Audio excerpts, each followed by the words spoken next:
Ensuite, il y a une partie qui est assez, que moi j'utilise beaucoup aussi, c'est ce qu'on appelle la TSA, c'est la thérapie symbolique avancée. C'est-à-dire que là, on s'attaque aux archétypes. Alors l'archétype, en fait, c'est un symbole, mais reconnu par absolument tout le monde. Qu'on soit trader à New York ou indigène au fin fond de la forêt amazonienne, on connaît, on sait ce que c'est que cet archétype-là. C'est l'enfant, féminin, masculin et critique. Il y en a d'autres, mais c'est les 4 principaux sur lesquels on peut jouer. L'enfant, c'est quoi? C'est que l'inconscient classe les souvenirs selon des grandes périodes, comme ça. Donc tous les souvenirs d'enfant, il les classe dans la boîte enfant. Voilà. Ensuite, tous les souvenirs de la préadolescence jusqu'à notre âge actuel, il les classe dans les boîtes féminin, masculin. Voilà.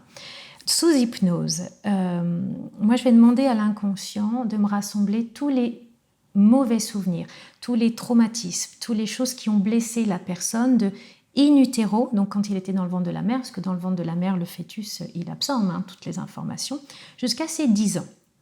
Bien évidemment, je ne vais pas aller faire revivre des trucs oubliés, je ne vais pas aller faire remonter des machins, voire des faux souvenirs parce qu'il a tout mélangé, le film qu'il a vu, l'histoire qu'on lui a racontée. Non, aucun intérêt, puis de toute façon, ce n'est pas efficace. Je vais demander à l'inconscient de rassembler tous ces souvenirs, comme il y en a des milliards, je vais dire, mettre un masque, enfant intérieur blessé, de regrouper ça sous la forme d'un enfant intérieur blessé. L'enfant intérieur blessé de la personne. Et la personne sous hypnose va aller à la rencontre de son enfant intérieur blessé. C'est-à-dire qu'elle va aller à la rencontre de toutes ces blessures qui ont fait que là, dans sa vie, ça bloque, ça n'avance plus. Et puis elle va le soigner avec mon aide. Moi, je vais la guider. Elle va soigner cet enfant intérieur blessé qu'elle va pouvoir réintégrer. Donc, c'est-à-dire qu'elle va pouvoir ensuite réintégrer un enfant qui va bien, un symbole de l'enfant soigné, parfait. Ce qui fait qu'il y a plein de choses qui vont changer dans sa vie. Donc on ne change pas les faits. On a eu l'enfance qu'on a eue, on a eu les blessures qu'on a eues.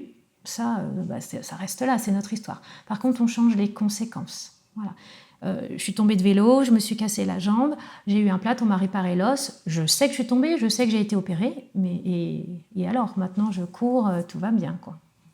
Voilà ce qu'on fait. On fait pareil pour féminin, masculin. On fait pareil pour le critique, cette petite voix qu'on peut entendre des fois en disant « ouais, t'es nul, t'es pas assez ceci, t'es pas assez cela, j'y arriverai pas, je suis... voilà, ce truc aussi qui nous bloque. Voilà. Et ça, sous hypnose, on y va et on soigne.